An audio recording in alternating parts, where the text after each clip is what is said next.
संख्याओं पर आधारित एक और प्रश्न के साथ पूछा गया है।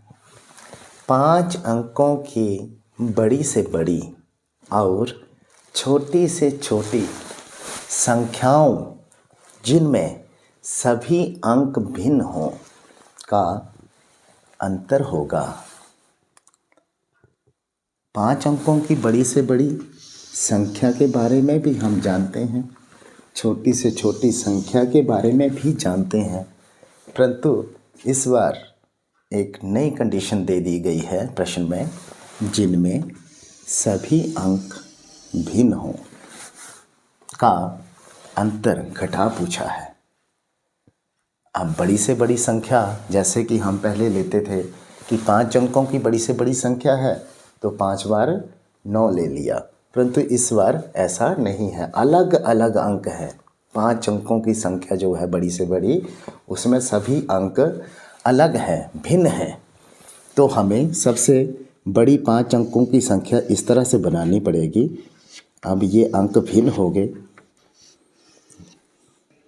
और इस तरह से 5 अंकों की बड़ी से बड़ी संख्या जिसमें सभी अंक भिन्न हों। अब ये एक जैसा कोई भी अंक नहीं है, सभी अंक इस संख्या में भिन्न भिन्न हैं। तो इस तरह से हमने 5 अंकों की बड़ी से बड़ी संख्या वो बनाई जिसके सभी अंक भिन्न थे।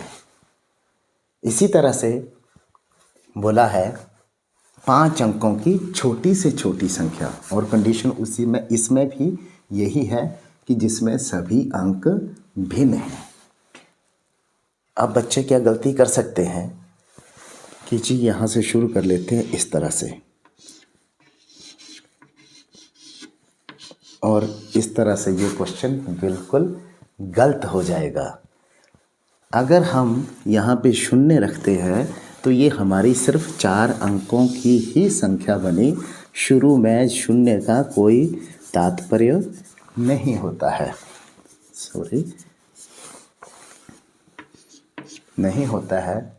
तो इसके लिए हमें क्या करना पड़ेगा, ये एक अंक जो है वो यहाँ पे हमने इसको इकाई पे रखना है हमेशा, और उसके बाद यहाँ पे शून्य लगानी है।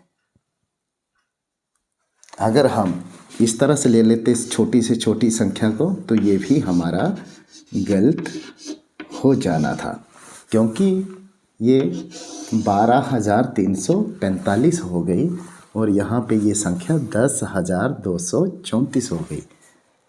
इससे छोटी संख्या 5 अंकों की जिसमें सभी अंक भिन्न हो, इससे छोटी नहीं हो सकती। ध्यान बस यही रखना है कि छोटी सी छोटी संख्या लिखते समय सबसे पहले दिया हुआ अंक 1 और उसके बाद शून्य लगाना है, और उसके बाद जो भी अंक छोटा फिर उससे बड़ा लिखकर हमने इस तरह से इसकी छोटी से छोटी संख्या बनानी है। और क्या पूछा हुआ है इसमें, घटा पूछा हुआ है, अंतर पूछा हुआ है।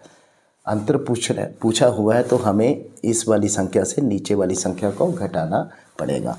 तो 5 से 4 गए 1, 6 से 3 गए 3, 7 से 2 गए 5, 8 से कुछ नहीं गया तो 8, और 9 से 1 गया तो 8। और इस तरह से हमने इन दोनों संख्याओं का अंतर निकाल लिया, जो कि हमारे ऑप्शन बी में बिल्कुल ठीक बैठती है।